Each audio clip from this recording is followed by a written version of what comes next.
Good morning, sports fans. Welcome to Sports Rendezvous this beautiful Saturday morning on your super classic dial, Premier FM 93.5. I am your host, Ojake Ozoya. I'm not alone. In the studio with me, usual suspect, Ernest Odiri. Good morning and welcome.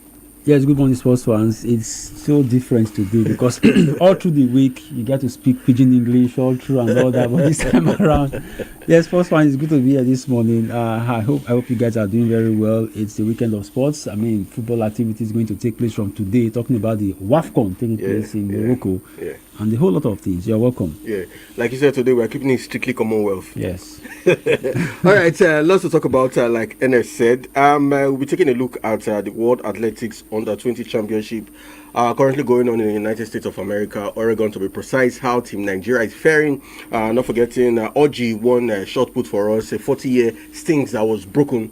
That was yesterday. Congratulations to her. And we'll be taking a look at how Team Nigeria is faring. Also, we'll take a look at the Under 18 Afro-Basket Championship taking place in Cote d'Ivoire.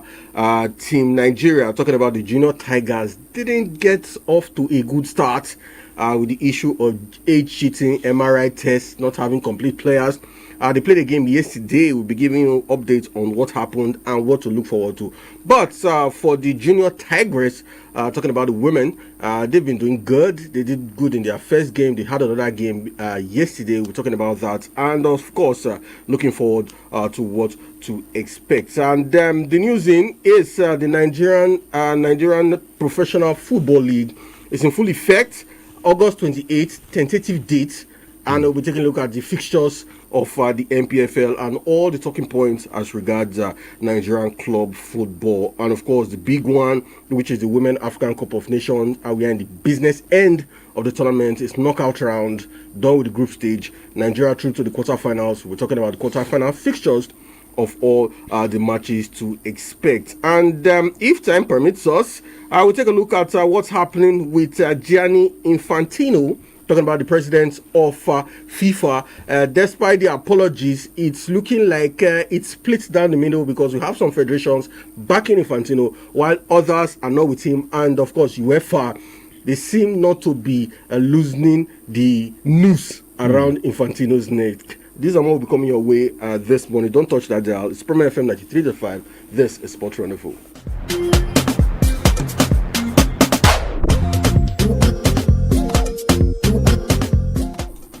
All right, let's get the show started. First off, we start with the World Athletics Championship Under 20, where the three brought eventful outing for Team Nigeria in Oregon, with the country's medal hopes receiving a boost while the team also endured few setbacks across events. Success for Oyibu. She continued her impressive campaign in the women's 200 meter, winning her semi-final with 23.13 seconds.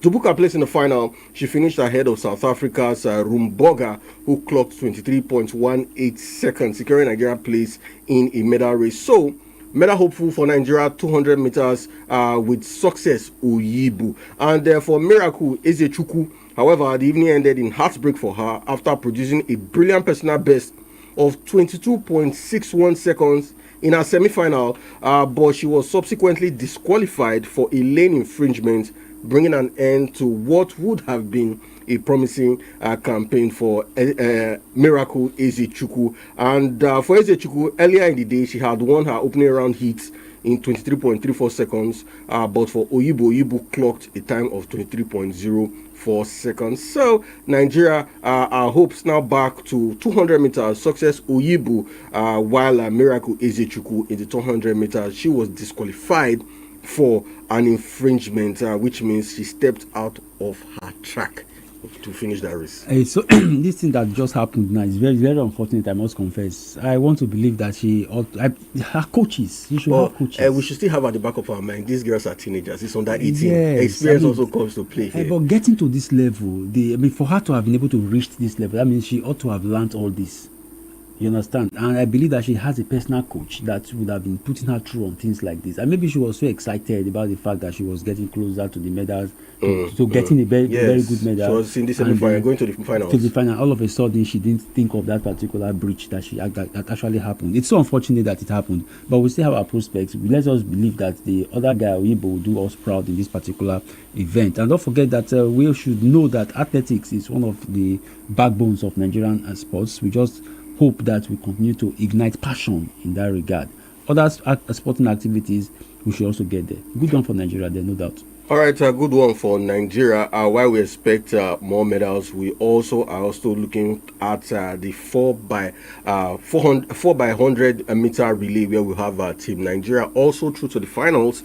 Our eyes will be on that race and to see how the quartet of Tejiri, Godwin, Rosemary Nwankwo, and Perfect Fire, as well as Miracle Izichukwu, will fare in that particular one. Our eyes will be on that race. Away from that, let's talk about the Under-18 Afro Basket Championship. For the Junior Tigers, it didn't get off to a great start because the players, 5 players in the squad, they failed. Yes, the Junior Tigers, they failed their MRTs. The first game against Egypt, we had to do with just 7 players. And against Chad, it was a bit better because 9 players were given the nods to play in that game. Against Chad, we had 9 players on the court against Chad. But again, another very, very difficult one for Nigeria because the team suffered another defeat against Chad. And the scores read in the first quarter, Nigeria actually led in the first quarter with 12 to 11 points. Second quarter, Chad came back 29 to 23 points. Third quarter, defeating Nigeria 48 to 38 points. And in the final quarter, the fourth quarter, Chad defeated Nigeria by 59 to 50 points. 2 games in the group already lost. Nigeria have one last game to play in the group, which is against Cote d'Ivoire today. As it stands, there is no hope for the Tigers. But what are the lessons that can be drawn from this experience of the Tigers, the Junior Tigers? First and foremost, is that you say Chad? Yes. Chad defeated Nigeria. 4 countries. 59 to 50 points in basketball. Over 200 million Nigerians. We couldn't get under 18s to represent us. And the worst part of it is that we went there with some overreached players. Yes. I think that thing had a psychological effect on them in those 2 matches they played. I must confess that. And it's so unfortunate that it happened like that. You know, I always say this thing. We should get things done properly. Why would you be using players that are overreached to go for competitions of this nature? Is it a system problem, a human problem, or just Nigerian factor? I think 2 of them. Human problem, Nigerian factor. Not just the system we operate. The system, the human beings operate because there the is system. supposed to be developmental system for sports. That is what is obtainable. It is the humans globally that are obstructing that developmental sports we are talking about. Human beings are the ones that are obstructing things like that. You see, I told you yesterday that under normal circumstances, if FIFA had been putting their foot on the ground, Nigeria would not get up to 5 under 20, under 17 World Cup awards, so to say. So I think we have to go back to the drawing board. Though we keep going back to the drawing board, there's nothing comes out of it anyway. But we should learn to do the right things at the right time. You don't just go to competitions of this nature and start arguing with officials there that these guys are truly underage and so on. I learned that one of the players played for a Plateau club some time ago and a Plateau State club some time ago. I mean, an advanced team for that matter. You're not taking that particular player to go and play another 18 competition. I don't think it is proper. We should always do the right things at the right time, for crying out loud. All right, the right thing should be done at the right time. And for the junior, the Tigers, I guess the right thing was done for the ladies because their first game, they won their first game. And but the second match which they played against Cameroon was very close. I like to call that a very, very close game. Cameroon defeated Nigeria by 75 to 74 points, just 1 point difference in overtime, and that game came to a close. Nigeria had earlier defeated Tunisia. That was talking about the Tigers, the ladies. They defeated Tunisia in their first Group C match. The second Group C game against Cameroon, they lost by 75 to 74 points. And they'll be looking ahead to play their final game, which will be on Sunday against Senegal in Group C. That's for the ladies. 2 games played, 1 win, 1 loss. 1 win earlier against Tunisia and the loss against Cameroon. Very slim, 75-75. Yes, I had thought that they would lose against Tunisia because the Tunisians are firing from all cylinders, very good, athletic and all that. I mean, I never knew that they would lose to Cameroon. Though, like you said, just a 1 point difference. But it still goes to show that we still need to keep upping the ante. Let me put it this way. You have a set of players who won the first match against Tunisia. I expected that they would be able to rally round and ensure that they do justice to the second in the second match. But unfortunately, the Cameroonians won that particular one. Maybe they just felt relaxed that having defeated Tunisia, it would be very good for them to move ahead and win in the match against Cameroon. But it just went very bad. We need to win the last match to ensure that we make progress from that particular group. All right, we'll take a short break, and when we come back, we'll be talking about the Nigerian Premier Football League, match day 1 fixtures, and every other talking point around the Nigerian Premier Football League. I'm excited. The league is about to start. We'll be right back.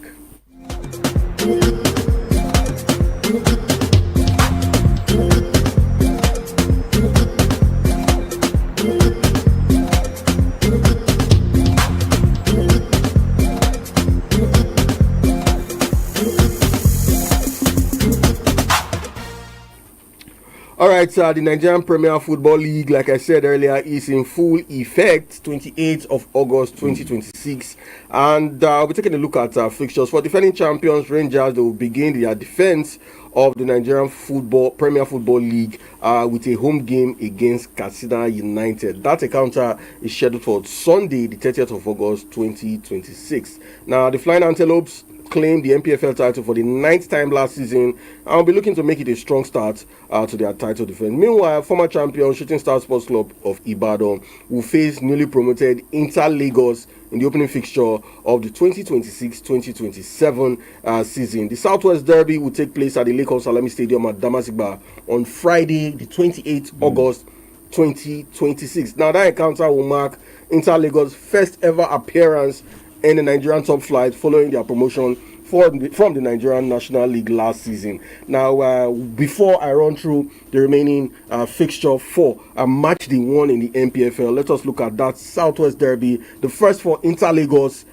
and 3SC will be starting match day 1 at home in front of their teaming fans. What are the hopes of 3SC and what are we looking forward to in this Southwest Derby for Inter Lagos, the first for them in the MPFL? Yes, it will just be something that will make the fans of Shooting Stars Sports Club to access this particular team, judging by the fact that they'll be going continental very soon. Yes. It's very good that it's a preparatory match towards the opening of the African Continental Showpiece.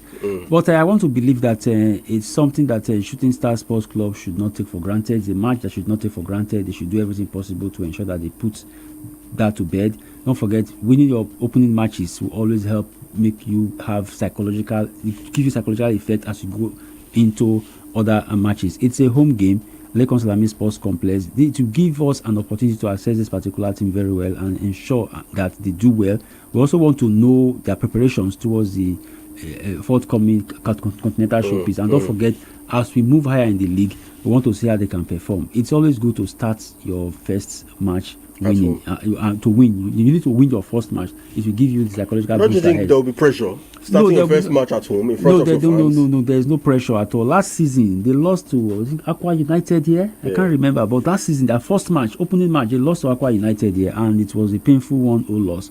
So we need to win our first match and then get prepared as we make progress. It's going to be an exciting one. All right, so let's look at the fixtures for match day 1. Other fixtures will be played Sunday, 30th, 2026 August. And Ikorodu City will take on Ranchers Bees. For Ranchers Bees also, life back Wow, in the top yeah. flight. So they will be After taking on several Igor years. City. After several years, Ranchers Bees are back. Abia Warriors will be playing Kun Khalifa FC. For Kun Khalifa FC, we have a story on Kun Khalifa FC. We'll be taking it shortly after this. Barrow FC will take on Nassau United, while Ben Insurance will be up against Warri Wolves. Warri Wolves will be the away team. Katsina United will travel, and they'll be hosted by Enugu Rangers. Rivers United will be at home. They take on Plateau United. For Kwara United, it will be Kano Pillars. They will take on at home, and the Imba FC will be on the road to Niger Tornadoes. Shooting Stars, of course, will take on Inter Lagos, while Doma United will take on Sporting Lagos. Now, let's talk about Kun Khalifa. Now, for Kun Khalifat, they have said that the door is now open for new investors to take control of the Owerri-based club as in major stake. They are looking at selling the club, selling major stakes of the club. And Kun Khalifa FC president Amir Fula Michael confirmed the development in a letter to the Nigerian Premier Football League, stating that discussions are ongoing with a prospective buyer, and the proposed deal would see the prospective buyer acquire a controlling stake in the club, subject to the completion of necessary ownership transfer process. Now, however, should the takeover not be completed before the start of the new season, the timing could affect any proposed change of the club's name, which means before August 28, if all arrangements, discussions, and whatever needs to be done, signing have been done, agreements have been reached, it is possible that the name Kun Khalifa FC could be changed before the start of the season. But if it is not completed before the season starts, they will still stick with that name, Kun Khalifa. So the question arising from this is, after Kun Khalifa's first run in the Nigerian Premier Football League, probably the organizers and owners of the club, talking about Kun Khalifa, have seen the Owerri-based club that it is difficult to privately run a club in the country, and they are looking to sell.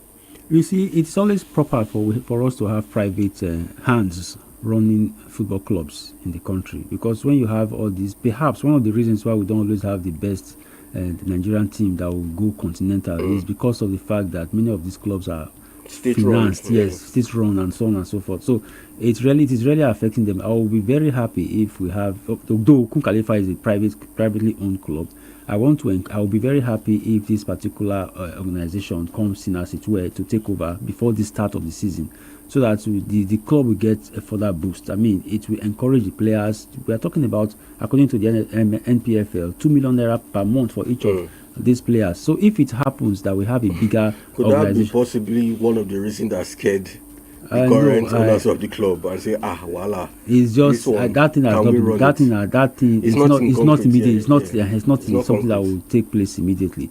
So if it is possible for that the organization or whoever is going to come on board to take over the club and run it effectively, it will definitely take them to a height that nobody would have expected the club to get to. I still believe that something could be done before that time, but if it is not done before then another takeout for me yes, in the whole of this selling of major stake of the club Kun Khalifa is the opaqueness of sports transaction in this country.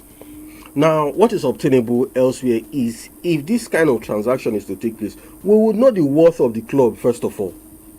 How much is Kun Khalifa selling this stake for? How much? What is the value? Those, we don't see numbers, we don't hear numbers. Even when players are signed in the Nigerian Premier Football League, we don't hear numbers, we don't hear sign-off fees, we don't hear add-ons, we don't hear any of that. Now, a club is about to sell a major stake, and with what we are getting is that the person who is buying, or the group of individuals or corporate body that is buying Kun Khalifa, will have the right to change names and make major discussion, which is like complete ownership of the club. But yet we are not hearing numbers. We don't know how much it's going for.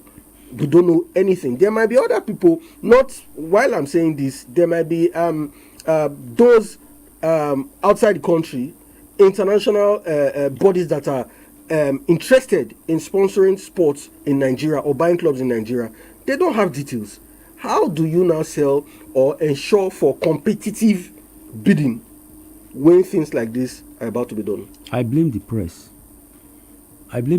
Look at what we watched, a friendly match yesterday between Bayern Munich and Aston Villa. We saw what happened at the stadium. I was amazed. In China? Yes, in China. The place was filled up. I want to believe it has to do with publicity. Yes, the club might be deficient in that area, talking about Kun Khalifa. What about the Nigerian press? What are we doing about it? Well, do we go there to ask questions? Do we go there to ask questions? Do we find out things? Fine, they don't want to reveal certain things. Maybe they don't know. We that know. How often do we go to these clubs to find out issues about things like this? Because these are supposed to be in the public domain. Yes. So if they are not giving us information, we should go there and get information from these guys and know how these things are done. Perhaps they don't know. I mean, Nigerian signing players in Nigerian league is somehow shady, as you said, the pick and all that. So we should ask questions. I mean, we are in an era whereby we can ask questions and information will be given to us. So what are we talking about? Freedom of Information Bill is there, and the Act is there, it has been signed. So let us keep asking questions. Fine, it doesn't really mean that they cannot come out to give us information about what we need. But from what you have said now, it just goes to show that we don't have relationships, so to say, with these clubs in Nigeria. So I think we should do better, though they have the public relations outfit of each club. But we should liaise with these guys, and if they don't give us information, it's a different thing. We'll report that they are not giving us information. So I believe that it is something that the press should work on, and then we'll see how we can make things work out. All right, well said. And away from the Nigerian Premier Football League, like I said, August 28th, tentative date, we'll have games August 28th and 29th. And, of course, 30th Sunday, major fixtures, other fixtures will be played. Let's look at the WAFU-B final, where we have Nigerian Flying Eagles. They'll be taking on Burkina Faso in the final of the 2026 WAFU-B Under-20 Championship. Both teams secured a hard-fought semi-final victories for Nigeria. Nigeria booked their place in tomorrow's final after defeating the host Cote d'Ivoire 4-3 on penalties following that 2-2 thrilling draw after extra time. For Burkina Faso, they also needed extra time before defeating Niger Republic by 2-0 in their own semi-final. Now, the final will be the repeat of the Group B encounter where Burkina Faso defeated Nigeria by 2-0. And the Flying Eagles will now have the opportunity to at least pay back time for Burkina Faso when the two meet tomorrow. And for the final takeout, other than winning the WAFU Championship, it will determine the sub-regional tournament champion. And that would mean you get the ticket for the 2027 Under-20 African Cup of Nations in Ghana. I want to believe that it's 3 teams that will represent the West African region, because if the Ghanaians are the ultimate hosts, then I see no reason why Nigeria and Burkina Faso will not represent those two solitary tickets. It can't be solitary. Yeah, there should be there's a problem there. I mean, when was Ghana announced as the host, and why did they allow Ghana to participate in this? Okay. If Ghana had won this competition, or if Ghana were to be in the final, which means Ghana would as host. What about the representatives from West Africa? So I want to believe that there's a bit of confusion there. CAF should do something about it. I believe Nigeria and Burkina Faso have already qualified. That is my belief. But if something else is done, then it's not going to. What if the host had come from the host of the the Nations Cup, the Under-20 had come from Southern Africa. Then we will have 2 teams from Africa qualifying. So from West Africa. So I don't see any reason why it will only be the host cannot take that position from the 2 possibilities coming from that possibility of 2 African nations. West African. I always say African. West African nations participating from the region. From the Under-20 competition. I want to believe that Nigeria and Burkina Faso have already qualified. I don't know how they are going to do that. But the information on ground is saying there will be a solitary ticket. It shouldn't be. Then if it is like that, it's a shame to CAF, because this.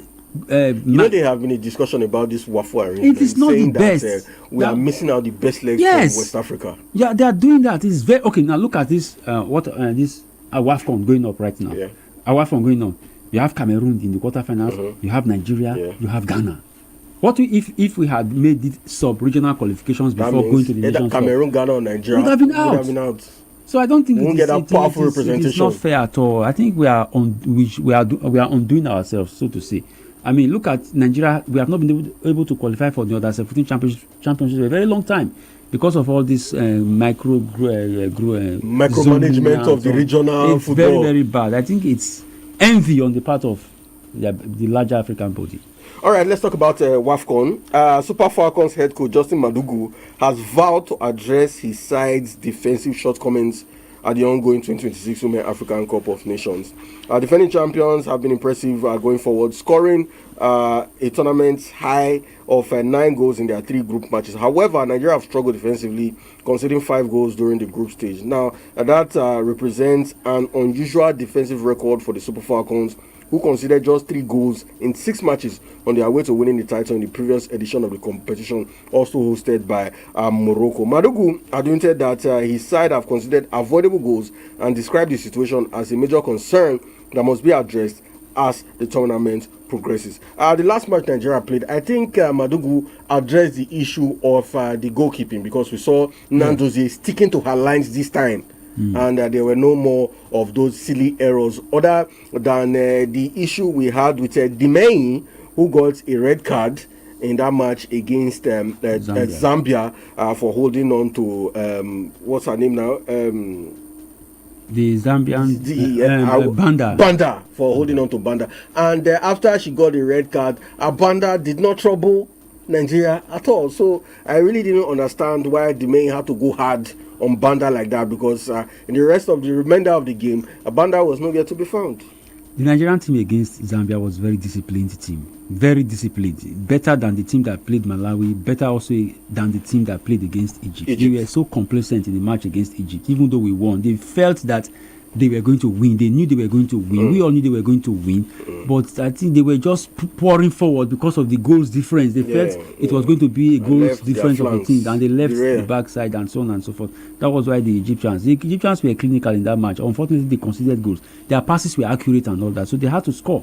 We had no choice than to accept that like that when it happened. But this time around, I know that the defense. Look at that defense against Zambia. The Zambians are a very strong team in Africa. But we're 10-man team was able to contain. So that defense against Zambia, I want to see Nigerian coach replicating that defense and ensuring that we win against Cameroon. It's not going to be an easy match. The Cameroonians are going to be firing from all cylinders. Don't forget that a win in that particular match will earn a ticket to the World Cup. And the Cameroonians, they want to go to the World Cup. I don't think they've ever gone there before. All right, let's talk about 3 players. I just want to briefly talk about 3 players. Monday, Uchebe and Tony Payne. For Monday, she came in for Asisat Oshoala. We are not too sure Asisat Oshoala, because she was pulled out of that match because she had a little knock. So if you were in the shoes of Madugu, would Asisat Oshoala start compared to a Monday who came in first touch, give her a go? Yes, before I said that, the Cameroonians, they were once at the World Cup where they put the 3-0 draw against England or a particular team. I can't remember for now. They have already been there before. So let's talk about what you just mentioned. Now, if Oshoala is injured, then if she's injured, there should be no need for her to play in that particular match. We should go out and get the right players to play that particular match. Yeah, I discovered that most of our players are second half players. They are good when it comes to the second half. Kanu is good, Gift is good, and so on and so forth. So we should just start with fast-paced players to wear down the Cameroonians, and then the second half we bring in players who can ensure coordination and kill the game. But our defense has to be top notch. Yeah, defense has to be top notch. Yeah. For the Cameroonians, it has been a 100% record going into the quarterfinal. They have not lost any game. The teams they play are fringe teams. Well, Ghanaians are okay. There is this thing about winning games. It gives you a lot of confidence that going into the next game, you are sure of getting a victory. The mindset of the Cameroonians going into this compared to that of Nigeria, which we were given a shocker in the first game. That shocker was good for us. It was good for us. It shocked us back to life. It was electric shock therapy for the Falcons, and I think it really did a lot for them. So for the quarterfinal fixtures, it starts today. 6 p.m. Nigerian time, we'll see Ivory Coast taking on Algeria. Ivory Coast, Algeria, North Africans. For Algeria, they were in a very tough group as well with Morocco, and they finished second in that group against Morocco. For Ivory Coast, taking on Algeria in North Africa, what hopes do Ivory Coast have? Yes, you see what we just mentioned now. Ivory Coast, Nigeria, Cameroon, Ghana. Burkina Faso, they are not there. Yes. So imagine micro-regional tournament. So you don't have Ivory Coast, Nigeria, Ghana, and Cameroon. You've knocked out the powerhouse in West Africa. I don't think it's the best. They should look at that policy again. Now, talking about Algeria, Cote d'Ivoire. North. I don't see the Algerians beating Cote d'Ivoire. You see, there's this thing about, I don't know if it's just my mentality, there's this thing about black Africans. They have this strength, they have this stamina to go the whole hog. The Algerians, I'm not talking about, I'm talking about West Africa, not Southern Africa. Because they have done better than us when it comes to the World Cup. Well, let's for the men. We are talking about Morocco. For the men, yes, no, this Morocco. is the era of Morocco. Talking about Cameroon of the 1990s. So let's be realistic. Fine, the Ghanaians, the Egyptians have won the Nations Cup on different occasions, but I see this strength in the West African teams. They want to go the whole hog. I don't see Algeria stopping. Okay, and later by 9 p.m., the girls, Bayana, they will be taking on Morocco. For South Africa, is it the end of the road? Oh, no one can say that, because I think on two previous occasions, the South Africans, I think they did very well against Morocco, and they won the championship. I think 4 years back. Yes. So yeah, so it's not something that we just conclude. But the Moroccans have come of age. They have come of age, so it's going to be a 50-50 affair. All right, tomorrow game time, it will be Cameroon taking on Nigeria at 6 p.m. while Malawi will take on Ghana. For the Cameroon-Nigeria match, I wouldn't want to call this one. I don't want to call it, but I'll leave that to you, Ernest. Nigeria-Cameroon. Yes. It's going to be a 50-50. They are equally matched. But I know that the Cameroonians should not be happy that they are going to play Nigeria, because they did everything possible to top their group. But would you have preferred Nigeria to play Ghana than Cameroon? I prefer the Ghanaians. The Ghanaians have never really stopped us from qualifying for any major competition. The Cameroonians, they've done it twice. We did not go to the Olympics on 2 consecutive occasions because of the Cameroonians. But then again, like I said, I told you earlier on, in 2018, we went to Yaoundé, we beat them 1-0 in the final of the African Women's Championship. So it is a 50-50 affair. I would have preferred the Ghanaians, because we know how to beat Ghana when it comes to women football. But you've not called this one, though. It's 50-50. It's a 50-50 affair. But it's not about football. There must be a winner at the end of the day. Patriotically, I want Nigeria to win. I want us to go to the World Cup. Okay, patriotically, bet right. Logically, it's a 50-50 all right, for Malawi, Ghana. Malawi shocks Nigeria. The Malawians. Malawi, I think they have done brilliantly in this tournament. Debutants, they're in the quarterfinal. Says a lot about the mentality of this team. I don't want to see it from that perspective. I want to see it from the perspective that Nigeria underrated the debutants. But they're in the quarterfinals. But they were beaten by Zambia 2-1. Zambia read the match they played against Nigeria and knew that they were very dangerous, and they subdued them. So it won't come as a shocker if Malawi should beat Ghana. It will not be possible. Ghana will subdue them. They know who they are now. Okay. Those Chiwanga girls. They know they are the main strikers. I don't think the Ghanaians will allow that to happen. So Nigeria we on that. Look at what happened when they scored the 2 goals. We started making inroads into their itinerary, but until that counter attack came that made them to win that particular match. I don't see the Malawians are going home. All right. Earlier this month, we were talking about CAF introduction of the African Nations League. Yes. Something similar to the European Nations League. But news coming in now is that the Confederation of African Football has confirmed that discussions regarding the proposed African Nations League are still ongoing, with details to be concluded later. And maybe they are tired of hosting that African Championship, talking about Local base, yes. I want to believe they are tired. They want to replace Chan with African. Yes, so that the nations. FIFA windows. I think Chan should not be done away with too, because Chan was the only opportunity for African players based in the continent to show what they have. It was a level playing field for Africans, and it gave players who play on the continent a lot of hope and opportunity, because that is where they showcased their talent, and I don't think CAF should do away with it. Beyond the continent, what next? FIFA competitions, the foreign legions will always go. There was hope for most of them to make it to their national team. After that, what next? Okay, they now went overseas to be bought by teams, personal gains, they will now become superstars that will now play for their national teams as first team players. Well, actually, no, it is good. It is good. At least look at what most of the shooting stars players, they went to Jamaica match. Was it Jamaica they played against that competition? Yes. They played against Jamaica. Some shooting stars players were there.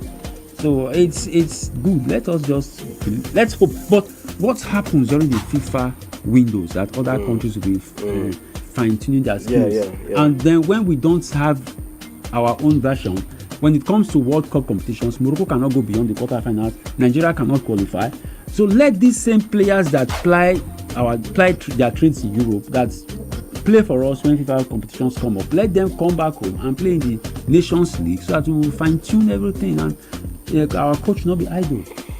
All right, coaches will not be idle. Let us quickly talk about Gianni Infantino, the trials and tribulations of the FIFA president. Now, he has apologized. He did that on Wednesday in Morocco. But then again, UEFA is not having any of that. As Gianni Infantino, his alleged lover, was given a severance payment over the affair by UEFA while he was still the general secretary of UEFA.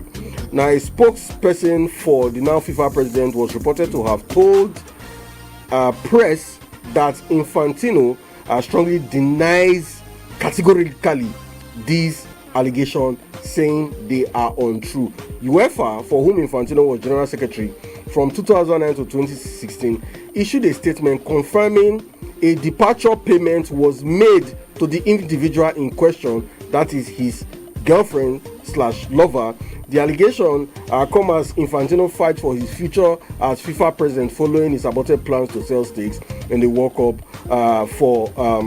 to a private enterprise. The Telegraph reported that UEFA said six-figure sum was paid to a woman who had an alleged relationship with Infantino, who is married during his time at the European Football Governing Body. Now, we all know the stand of UEFA, because UEFA has said that they may still boycott FIFA tournaments, and some European countries like Norway have come out to blatantly say the president of FIFA, Infantino, should resign. These allegations now coming out during his time with UEFA, as his time as general secretary of UEFA, is coming out to allege that there were some financial mismanagement by him giving money to pay off a woman to avoid scandal from UEFA. All of these not looking like UEFA putting more pressure on Infantino to step down. Meanwhile, for CAF and CONMEBOL, they are throwing their weight behind Infantino. It happened to Sepp Blatter. It happened to corruption. Platini, yes. That was how they edged those guys out. And there is something we call argumentum ad hominem in law. It simply means that you don't abuse the man. You should face the fact in issue, not abuse the man. Why bring something about his girlfriend now that happened years ago? You are talking about the particular issue that happened, that they said they wanted to sell stakes, FIFA stakes. Yes. And you are now bringing something that is not related to that in any way into this particular argument. Now, and that was how they edged out Sepp Blatter and Platini. It's just boardroom politics. Public opinion. Yes. And public opinion and public parliament plays a very, very big role once it comes to issues like this. Now, people are talking. The can of worms are being opened. will Infantino, do you think he will survive this, or he will just weather the storm? It is not in the blood of the white man not to resign when issues like this come up.